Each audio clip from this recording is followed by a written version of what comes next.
to talk about Dan Butterfield today. During the Civil War centennial, New York published a series of pamphlets on the state's role in the war. And in one of them, the editor, talking about Dan Butterfield, called him, beyond argument, the fightingest general the state has given to the Civil War.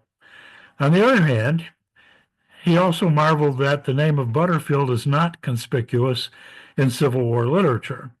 And that was kind of one of the things that drew me to him, other than the fact that I was from the same county in New York that he was. Even growing up, you hardly ever heard his name. And once I became interested in the Civil War, you hardly ever heard very much about him at all, except a few negative comments here and there. So I thought, well, this deserves looking into. Dan was born in October 1831. He was the son of John Butterfield, who was a very wealthy investor, held stock in livery stables, freight companies. He and Ezra Cornell opened the first telegraph line from New York City to Buffalo.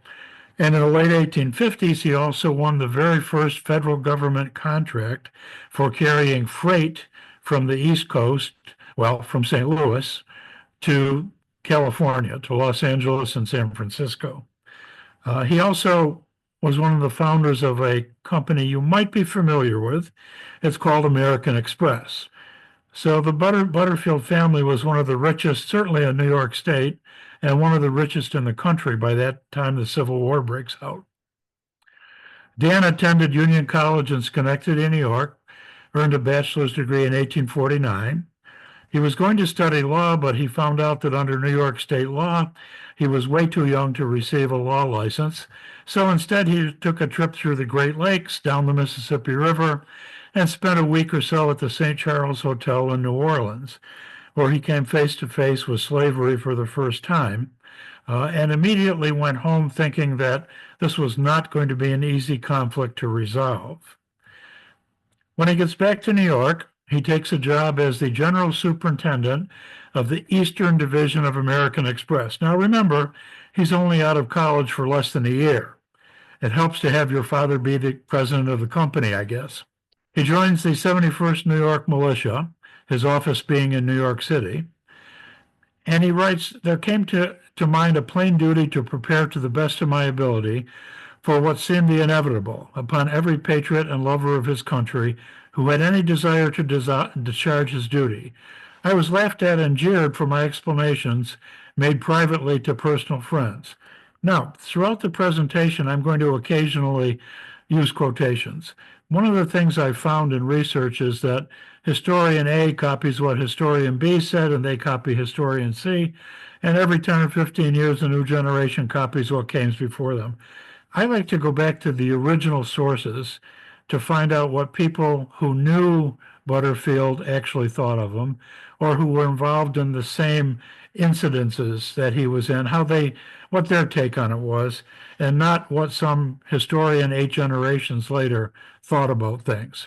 In the late 1850s, New York reorganizes the National Guard, or at that time, the New York State Militia, and Butterfield is named Colonel of the 12th New York State Militia. Here's a picture of Dan in his militia outfit with his English-style pointed mustache in 1861. A friend from Virginia writes to him about what are his feelings on the national crisis. And he writes back, I should most sincerely regret that any combination of circumstances should place me in a position to be called upon to use any portion of the knowledge or skill I may possess in a military way against our erring brethren of the South. But I've sworn to obey the Constitution and the laws, and no alternative is left to me as an officer and gentleman but to do so. What I find really, I don't know if the word ironic is right, but amazing about this letter is the date. He writes this to his friend in Virginia one day before Fort Sumter is fired on. Here's a picture of Dan with the officers of the 12th New York and Washington, D.C. At the time the war began, the 12th New York had about 350 men, way too small to send off to Washington at that time.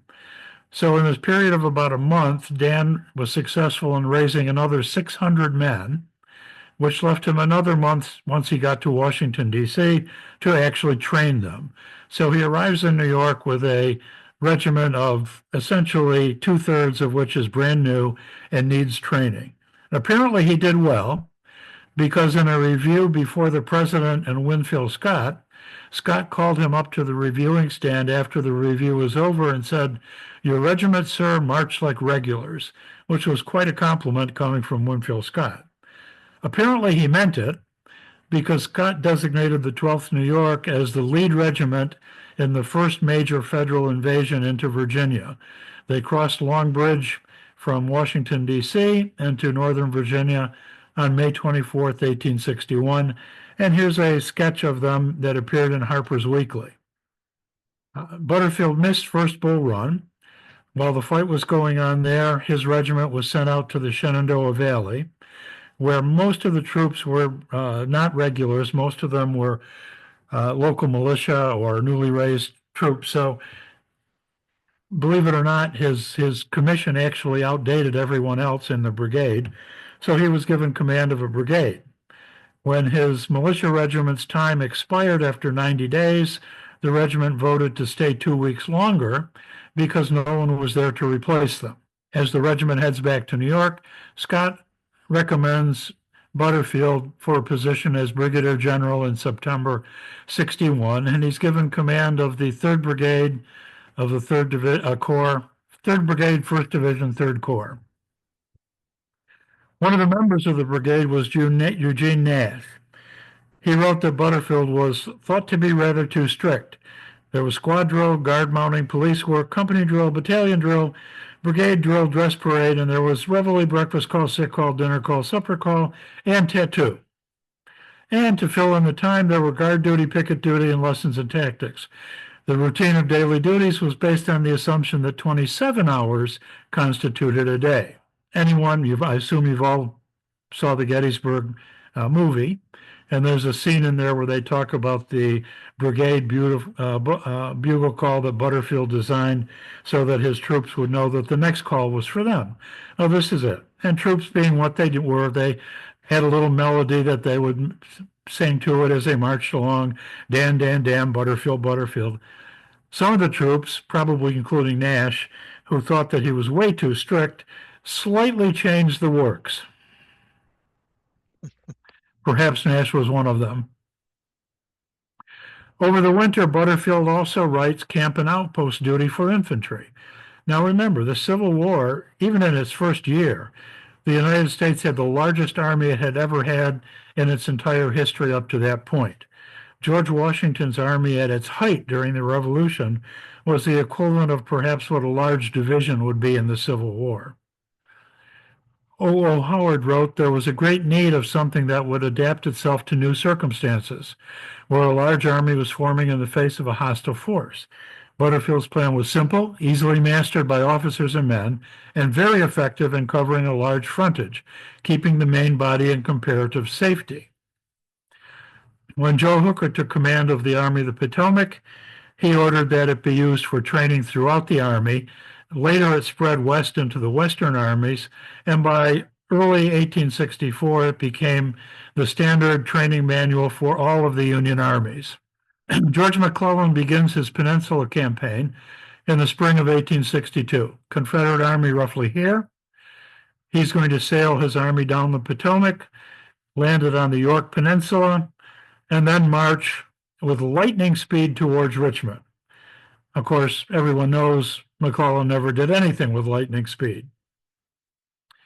One of the first things Butterfield encounters is Thaddeus Lowe's Balloon Corps, and he actually rises up in the balloon to a height of 1,000 feet. He may have been the first general officer to do so, but I have not been able to verify that. Certainly he was one of the first officers. McClellan giving the Confederates time to fall back to defend Richmond. The Confederate forces were arrayed somewhere along this line. George McClellan's forces here. Joseph Johnston decides to outflank McClellan and drive him back. McClellan responds by sending Porter's Corps to meet the threat, and part of Porter's Corps was Butterfield's brigade, which leads to the Battle of Hanover Courthouse. Butterfield is charged with driving back the initial Confederate lines. He does so, and his brigade captures the first field piece taken during the campaign. Now, there were some Confederate guns taken when the Confederates abandoned some fortifications, but this was the first field piece taken in actual combat. And believe it or not, the National Archives has a photo of that exact gun and caisson taken by the 17th New York. Following the battle, the officers in his brigade chipped in and bought him a pair of silver spurs for his conduct at Hanover Courthouse. This is an actual picture of one of them. They reside today in the Oneida County Historical Society in Utica, New York, and that's where I photographed them. So getting back to the battle, we have a situation roughly like this. You'll notice the Chickahominy River cuts off Porter's Corps from the rest of the Union Army. So it didn't take a genius, and certainly the Confederates were well trained, to figure out that a good idea might be to attack Porter's Corps and try and crush it before it can either retreat or reinforcements can be sent across the river. So the Confederates redeploy some of their forces and launch an attack with roughly half of their army against Porter's isolated corps. The result is the Battle of Gaines' Mill. The Union forces roughly here, Confederates roughly here, and the Confederate plan was to feint against the Union left, and then when all of the Union reinforcements were drawn in, to attack the Union right, bend it back, cut off the Union forces from the river, and either annihilate them or capture them en masse. So the first attack falls on Butterfield. He gets a bullet through the hat. Another one bounces off of his sheath on his sword, and his horse is shot. The 83rd Pennsylvania begins to crumble, and its lieutenant colonel writes, "At this moment, Brigadier General Butterfield, amidst a galling fire from his lines of support in the rear and that of the enemy in the front, came coolly down the knoll, sword in hand, seized our colors, waving them repeatedly aloft, and by all mortal means encouraged the valor of our regiment. His presence at once stimulated with new vigor our now thinned ranks." They held. The Confederates were driven back. The second attack falls off to Butterfield's right. It begins to penetrate the Union line. Butterfield readjusts his two reserve regiments and holds up the attack. While this happens, the Confederates are successful in outflanking the Union right. Porter begins to retreat, and Butterfield covers the withdrawal across the river. For his actions, Butterfield is awarded the Medal of Honor for seizing the colors of the 83rd Pennsylvania at a critical moment, and et cetera, et cetera. From Gaines' Mill, the Union Army moves south. There's actions at Fair Oaks, Savage Station, White Oak Swamp, and Malvern Hill. For the most part, Butterfield's in reserve, except at Malvern Hill, where he again holds the left of the Federal line against repeated Confederate attacks. The colonel of the 12th New York writes, "When the heaviest cannonading was going on, the activity and spirit of our general gave life and confidence to the officers and men of my command. And wherever he rode, out or in, watching the progress of the fight, his presence was hailed by the men with enthusiasm." As reinforcements came up, Butterfield rushed to the rear to guide them to the appropriate spot to blunt the last Confederate attack. The leader of those, General Marr, the Irish Brigade, wrote, "We were met by Brigadier General Butterfield, who, grasping the distinctive green flag of the leading regiment of the brigade, exhibited the ardor of a general who was personally interested in its honor, and thereby renewed and re-excited the spirit of the advance." Butterfield's corps commander, Fitzjohn Porter, wrote, "Butterfield was certainly a splendid commander and a good model for anyone, quick, brave, and his men had perfect confidence in him. Butterfield's conduct was admirable. He had no superior as a soldier among the young volunteer commanders who came under my personal notice." The author of the History of the Fifth Corps, William Powell, was a witness to the events, serving in the Fifth Corps during the battles. All reports bear witness to the care and energy and ability of General Butterfield in the handling of his brigade, and to his personal gallantry in inspiring and leading his troops. McClellan, nevertheless, falls back to Harrison's Landing. It's a very sad time. Casualties on both sides have been heavy. In the Union line, Union Army, there's been, despite some victories, continual retreat. So there's a feeling of despair, a feeling that things did not go well, sadness over the people who've been lost. And in the evening, they play the normal lights out tune, which is kind of a jaunty little tune. Butterfield thinks it's way too lively for the sad occasion. Butterfield also by this time is suffering from a case of malaria and camp fever, so he's not feeling that great. He calls to his tent the bugler of the 83rd Pennsylvania, Oliver Norton. And Norton writes, Butterfield whistles some new tune and asked me to sound it. After this was done, not quite to his satisfaction at first, but after repeated trials, changing the time of some of the notes which were scribbled on the back of an envelope, all was finally arranged to suit the general. Butterfield then ordered the tune to be substituted in his brigade that evening. Of course, the tune turns out to be Taps. The next day, buglers came to find out what that new song was. Everybody liked it. They began playing it. And when the 11th and 12th Corps moved west in the fall of 1863, they took it west with them, and soon it was being played by all of the Western armies as well. And as I say, the rest is history. From Harrison's Landing, Robert E. Lee is now in command of the Confederate Army. He realizes McClellan is going to do nothing, so he takes the Confederate Army and heads north. General McClellan receives orders to bring his army back to D.C. Most of it is sent by ship through Chesapeake Bay and the Potomac River, but there were not enough large draft ships, so some of the army was shipped on shallow draft along the coastline up the Rappahannock River, among them Butterfield's brigade. He's landed east of Port Royal, and then the troops have to march overland to Manassas Junction. And here it gets kind of interesting. The division commander is George Morrell. Morrell receives orders to march his division from Bristow Station to Centerville first thing the next morning. So the next morning comes, the march starts, Morrell leads off, the 1st Brigade takes off. There's a space of 300, 400, maybe even 500 yards between the leading brigade and the 2nd Brigade, the second one in line, which is Butterfield. Butterfield makes it to Manassas Junction, and off to the left he thinks he hears some firing, some shooting. While he's waiting there to see what happens, a staff officer rushes up and tells him a battle is in progress and they need him right away. So what does he do? Does he follow orders and go to Centerville, or does he go to the sound of the guns? Butterfield turns left and heads to the sound of the guns. The 3rd Brigade following after him follows. So Butterfield shows up at the 2nd Bull Run battlefield to find out that he's the senior officer commanding the 2 brigades of the division that have shown up.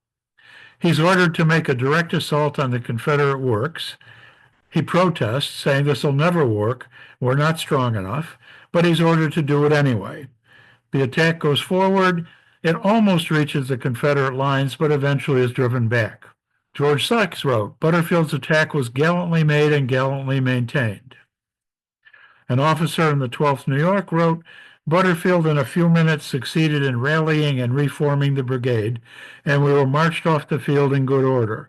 We now felt secure in the hands of our general, as we had previous proofs of his bravery and judgment. Now, here's where it gets even more interesting. Nobody's happy with George Morrell, so he's sent somewhere else. As the senior officer in the division, Butterfield now becomes a division commander. Within a couple of weeks, Fitzjohn Porter is court-martialed by General Pope for disobedience of orders. And guess who's the senior officer in the Corps? Dan Butterfield. So Butterfield all of a sudden goes from being an unknown colonel in April of 1861 to the head of the 5th Army Corps in the fall of 1862. A near miraculous rise in the ranks by any standards, especially for somebody who was universally referred to as an amateur since he had never gone to West Point. So as commander of the 5th Corps, he's held in reserve at Fredericksburg until late in the afternoon after most of the disastrous federal attacks have been made. He's then called across the river. Two of his divisions are sent to the attack and badly chewed up. And then he receives orders finally to call off the attacks. And later that night, he's given the chore of covering the retreat. So here he is in charge. I suppose this is the one thing, if Dan Butterfield had an expertise, it was in management for his time with American Express. So he's placed in charge of covering the entire retreat of the Union Army back across the river. And he does so. He waits until dark.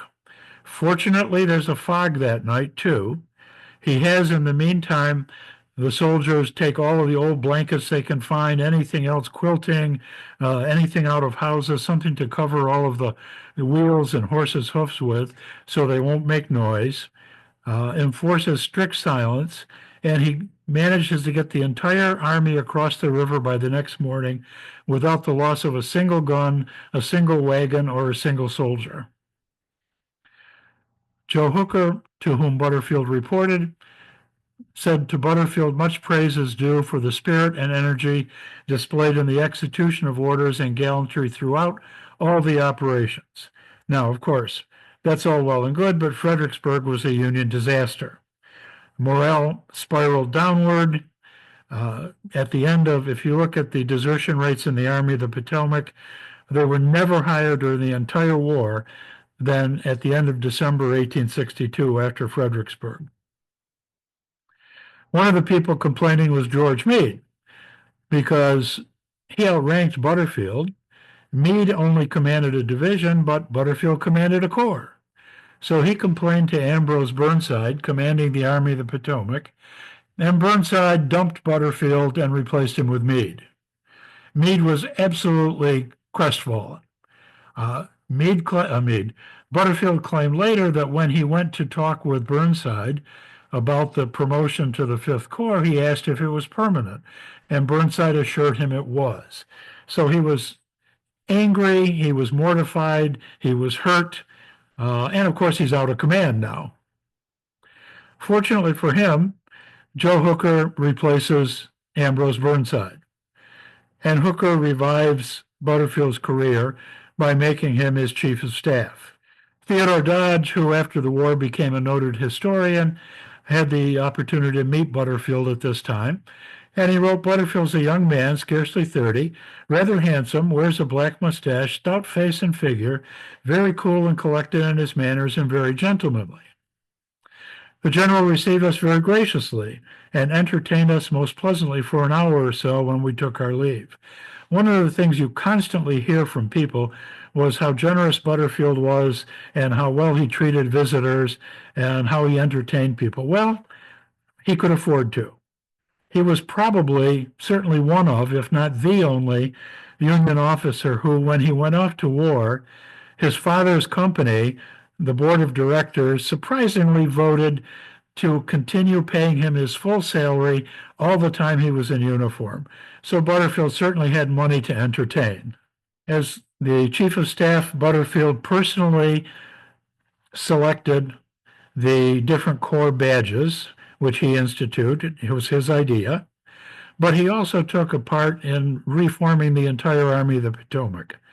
Over 20,000 short-term soldiers left the Army. New recruits were coming in. It had to be entirely reorganized. And Dan Butterfield was essentially responsible for this reorganization, as well as some other innovations.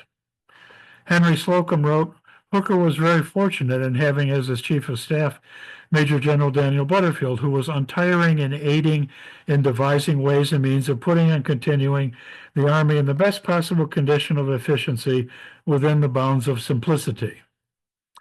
Captain Tremaine, who was a staff officer at Army headquarters, wrote, Butterfield is entitled to an exceptional place in the history of that famous Army. In less than 3 months, the headquarters of the Army became transformed from a habitual depot of delays to a model of neatness and dispatch in the transaction of public business. Now, at Chancellorsville, you have the Confederate and Union armies facing each other at Fredericksburg. Joe Hooker decides on a wide sweeping movement, which of course forces Lee then to divide his forces to face both of these. Butterfield's role at Chancellorsville was to remain in Falmouth and essentially be the linchpin for communications between Hooker at Chancellorsville and General Sedgwick, who commanded the Federal troops at Fredericksburg. He also served as liaison with Washington. He served with the liaison as the Federal commands in the Shenandoah Valley, with different cavalry detachments sent out for reconnaissance, and with naval units who were charged with bringing supplies up the Rappahannock River to resupply. So Butterfield had to keep his fingers in all of these different pies and to notify each different command of any information he had that was relevant to their duties. He drafted orders, served as liaison. He coordinated reconnaissance, construction of bridges, requisitioning supplies and ammunition, distribution of horses and mules, and everything else. They also had created a brand new Bureau of Military Information, and Butterfield was responsible for collating all of this and dispensing it quickly to the various commands where it would do the most good. He was also in charge of counterintelligence, preventing information from leaking across the lines, which included embargoing correspondents who were giving away Union plans and the size of Union forces in newspaper articles back home. Of course, Chancellorsville turns out to be a disaster again, but one of the complaints you do not hear, if you look through the official records, you do not really hear any complaints about communications like there had been previously. So in the wake of Chancellorsville, there's two immediate problems. One is readying the Army for the new campaign, and the other is determining Lee's strength and plans. And as Chief of Staff, Butterfield is deeply involved in both of these, resupplying the Army, redistributing ammunition, medical supplies, reorganizing the Army. Another 20,000 troops leave the Army. More recruits are coming in. Things have to be yet again reorganized. And Butterfield has to find out what in the world Lee's intentions are. So, as the Gettysburg campaign begins, Lee moves west and then north behind the Blue Ridge Mountains. Eventually, Hooker follows. There's 90,000 men, roughly, in the Union Army in motion. And the person issuing orders for this movement is Dan Butterfield. If the orders aren't good enough, nothing's going to happen. 90,000 men would stretch out halfway across Virginia on a single road. So it's extremely important that he find alternate roads so that everybody doesn't crowd up on a single road. He needs to know the condition of the roads, the bridges, whether they're strong enough to support artillery and wagons, whether the fords at this time of year will sustain not only infantry traffic, but also wagons. He needs to find alternate roadways. He needs to make sure that they don't cross at the same place to create backups. He needs to know that the routes are sufficiently separated to avoid congestion, and he has to coordinate all of this ballet while his own headquarters is in motion. Henry Halleck and Hooker disagree, as I'm sure you all know. So eventually, Halleck gives Hooker the boot, and he replaces him with none other than George Meade. And one of the very first things George Meade does after the change of command ceremony is to approach Seth Williams and ask if he would be willing to replace Butterfield as chief of staff. Williams says no. So he approaches Andrew Humphreys, and Humphreys says, no, I'm not. You really ought to keep Butterfield. He's the only one that knows where the Army is. So Meade approaches Gouverneur Warren. Will you become the chief of staff? And Warren essentially says, no, you need to keep Butterfield. He's the only one that knows where the Army is. Because when Hooker turned over command, he left. So, not really willingly, Meade holds on to Butterfield as chief of staff. And it's Butterfield who's largely responsible for informing Meade of the disposition and intent of the Army. He drafts the orders to consolidate the Army. He coordinates the intelligence. He maps all the roads, much as he did before. There's communication difficulty because the Army's in motion. The headquarters has no fixed location. none of the corps headquarters, every day they're somewhere different. All the division headquarters are in motion. All the brigade headquarters are in motion. Butterfield needs to keep track of all of this, know where everybody is every day, where they're supposed to be, where they're going, and the best route to send any couriers where they're not going to be cut off by Confederate cavalry. One of the things he does immediately is to assign 2 signal officers with equipment to each corps, one of them proficient in flags and the other in electronic communication. Captain Lemuel Norton in the Signal Corps later wrote that this would provide a rapid means of communication with the 1st, 11th, and 12th Corps, the units at that time closest to Lee's army. Historian Peter Tsuras wrote that these changes were a vital step in creating a near real-time communication and intelligence system. Governor Warren wrote the troops continued to move on just the same as if the command had not been changed. And Meade himself wrote, the army was well concentrated and moving with all the speed that the fatigue of the men will bear. So here's a picture of the Gettysburg campaign. Gettysburg here, Lee beginning to concentrate his forces in that direction. Meade and Butterfield are at Taneytown, Maryland. Some authors have charged that Butterfield was slow in issuing orders to concentrate the army at Gettysburg. The orders didn't get out quick enough. But on the afternoon of July 1, Meade and Butterfield met with Hancock at the Second Corps headquarters. Meade ordered Hancock to go personally to Gettysburg to determine whether the army ought to consolidate there or retire behind the Pipe Creek line, which he had previously designated. So by afternoon on July 1st, Meade had not even made the decision yet. There are messages to this effect from Butterfield. Hancock said he arrived in Gettysburg around 3 or 3:30. Most likely it was probably around 4:30 based on other sources. Anyway, his written report to Meade is dated at 5:25 p.m., so it probably got to Meade somewhere around 6:30, maybe even 7, given the distance. By the time it reached Meade, it was much later. So it was impossible for any orders to even have been given moving the army to Gettysburg, since Meade hadn't even made his decision that day. Some authors claim Seth Williams issued Meade's orders because Meade did not trust Butterfield. But when Meade moved personally to Gettysburg later that evening, Butterfield remained for a few hours at Taneytown to coordinate the movement of the troops.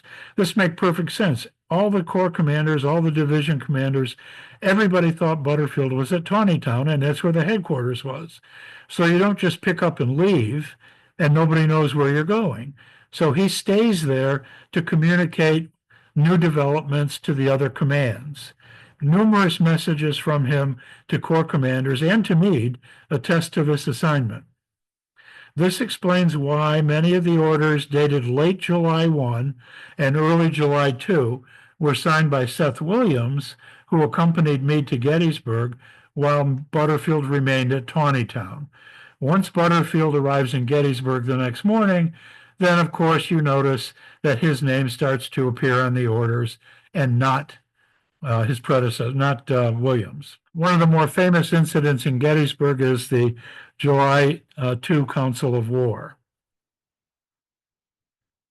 July 3rd Council of War, I'm sorry. And here you see a picture of it, well, a drawing of it, and you can see under the blue arrow Dan Butterfield's sitting at the table. Begins with a general conversation. A couple generals are sleeping in the corner. People are talking what happened that day and so forth. And here's again where Butterfield's managerial expertise comes into play. He offers 3 specific questions. This is important because it focuses the discussion now on key issues that need decisions. Should the Army stay in its present position or not? If it does stay, should it attack or await attack? And if we await attack, how long? Through his management skills, Butterfield not only directs the discussion to these important issues, he also asks for a vote on each of the issues. This does 2 things. When you ask for a vote, it pretty much ends discussion. This is it. This is it. We're making a vote. The other thing that it does is commit those people to the decision. So generals later on, if things don't work out well, can't say, well, I never supported that, because now they're on record with their vote. Morning of July 3rd, Union lines are in disarray. Butterfield sends an aide to try to correct some of this order, find out what all the units are. He sends another one to the artillery reserve to find out the status of the ammunition report. And then he joins Meade and Quartermaster Rufus Ingalls to discuss the situation and see what orders Meade might have. A Confederate artillery shell explodes nearby, and a 1.43-pound fragment strikes Butterfield in the left chest below the heart. His friends pick up, well, obviously this knocks him to the ground, knocks the wind out of him. He probably suffered a concussion from the explosion. His friends pick up the shell fragment, and later they have it adorned with a medallion and present it to him as a memorabilia. And here's a picture of it. Now, it had to have hit him on the blunt, rounded side on the back, because if it had struck him on any of these sharp edges, he'd be dead.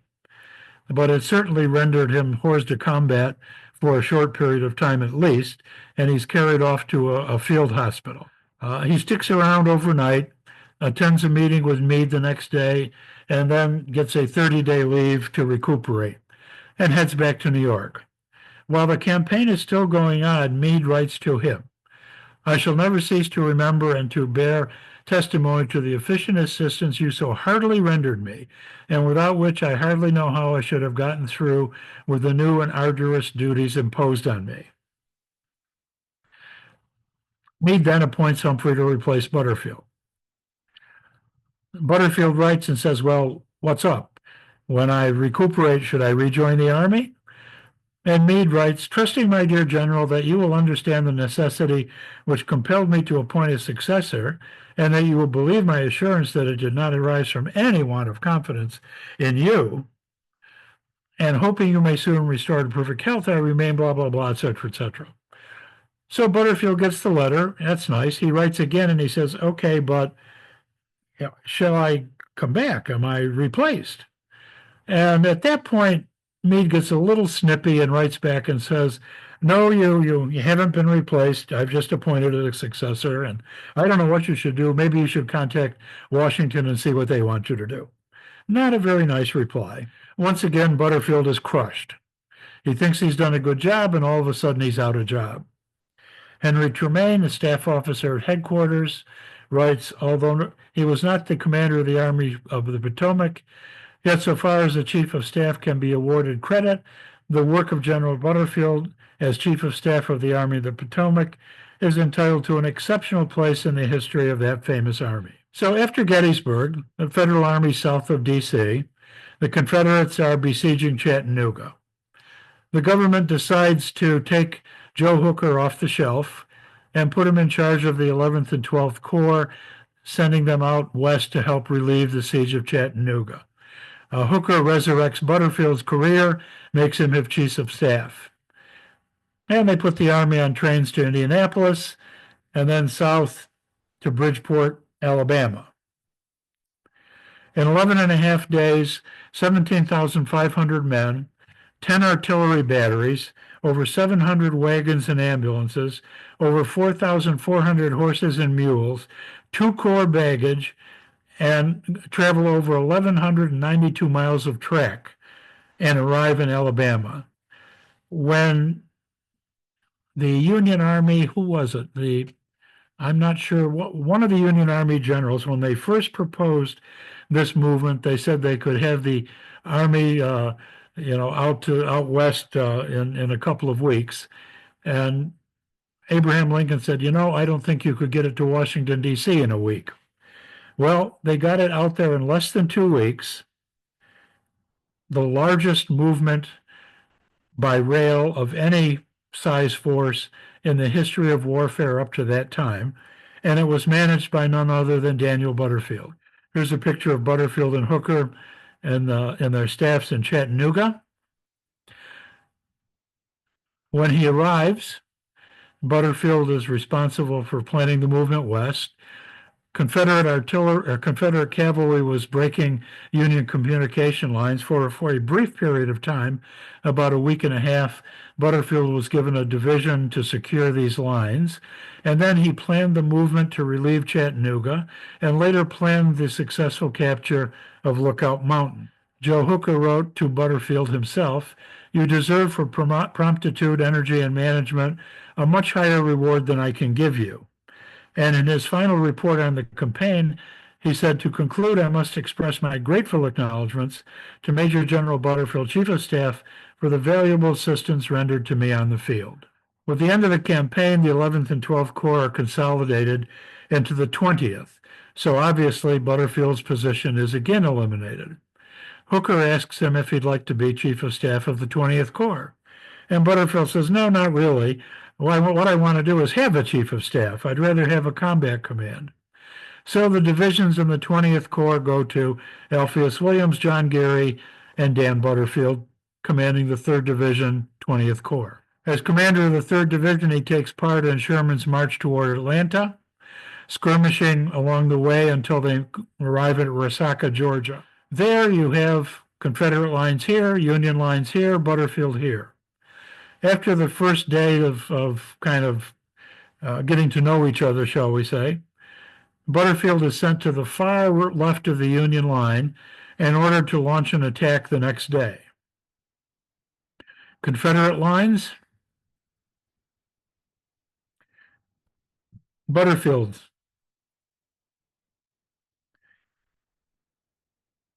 I'm not sure if this picture is exactly where the attack took place, but it's pretty close.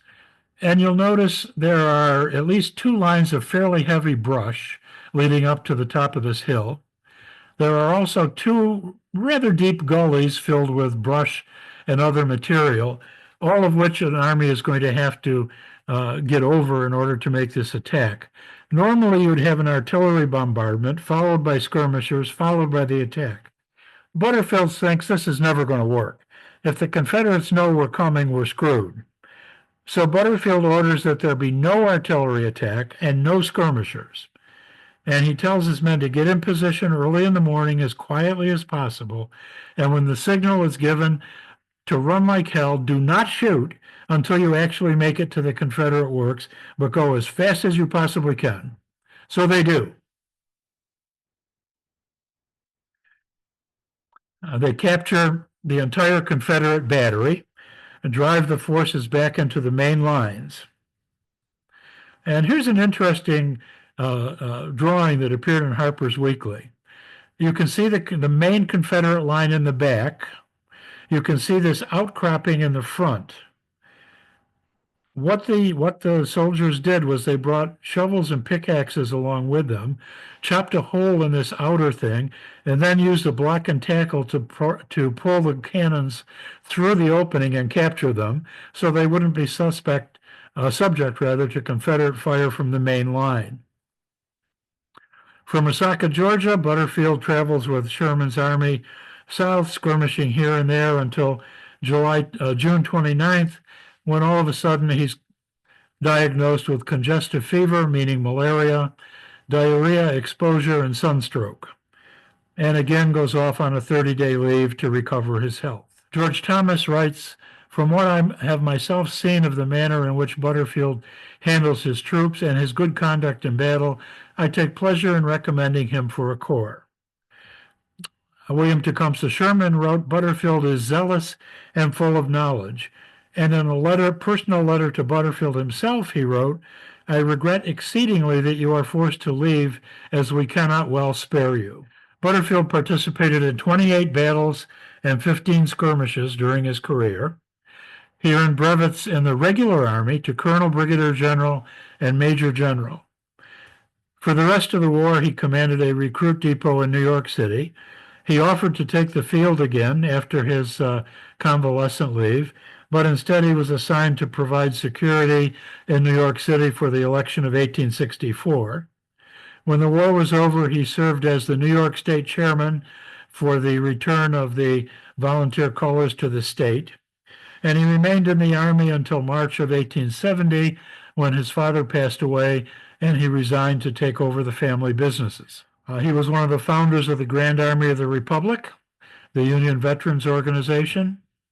Here he is with Dan Sickles and James Longstreet and the 25th anniversary celebrations at Gettysburg. Here's a picture of him in 1890 wearing his Medal of Honor around his neck. He was a member of the Loyal Legion.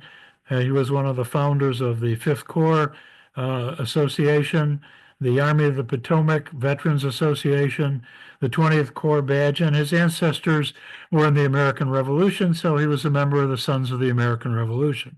After the war, New York State gave $1,500 to every regiment and battery that fought at Gettysburg to put up a monument. By the time of Gettysburg, the 12th New York had been consolidated with the 44th. Butterfield doubled the amount out of his personal funds on the condition that the name of every single soldier in the 12th and 44th New York who fought at Gettysburg would be inscribed on the interior of the monument. Today, as most of you probably know, this is one of, if not the largest regimental monument on the battlefield, and yes, all the names are inscribed in it. His wife donated $500, and the two of them then took up a collection totaling $20,000 to build this massive monument. Any idea what the equivalent of, there has been a little bit of inflation since then. The equivalent of $20,000 in 2024 funds would be over $678,000. Quite a feat. Butterfield also paid out of his own pocket for this monument to the 5th Corps at Fredericksburg. How many generals do you know who paid for monuments to their own troops? Much less one who paid for a monument on a losing battlefield, to his troops on a losing battlefield. Butterfield has a stroke in 1901, and before he died, he asked his wife if he could possibly be buried at West Point, which at that time, I'm not sure what the regulation is now, but at that time, only West Point graduates could be buried there. So his wife contacts Elihu Root, the Secretary of War, who just happened to be from Oneida County, New York, the same as Dan Butterfield. And he said, sure, no problem, but you'll have to check with the superintendent. So she checked with the superintendent of West Point, who ironically was also from upstate New York, and he said, sure. So today, Dan Butterfield not only has a monument at West Point, but one of the largest ones on the entire grounds. In 1918, his wife hired the noted sculptor Gutzon Borland, who did the Presidents on Mount Rushmore, to craft this large statue of him, which today sits on West 122nd Street in New York City in Sakura Park. So Butterfield authored TAPS. He authored the Union Army Training Manual. He was awarded a Medal of Honor. He was praised for leadership on the Peninsula and Second Bull Run. He expertly covered the retreat at Fredericksburg. He was influential in reorganizing the Army of Potomac twice.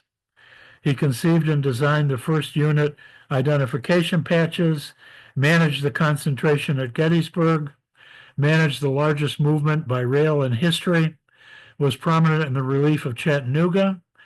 He also advocated educational and financial management assistance for African Americans who volunteered for the Union Army so that they would have something to look forward to after their term as soldiers were over.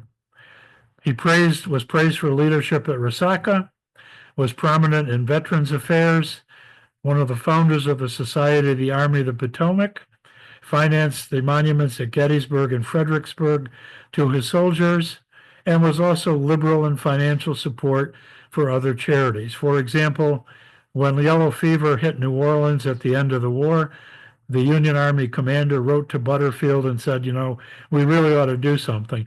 Butterfield sent a check for $5,000, which of course was much more than that in today's funds, $5,000 of his personal funds for the use of the hospitals in New Orleans, not the Union Army hospitals, but the general hospitals that were open to citizens and former soldiers alike.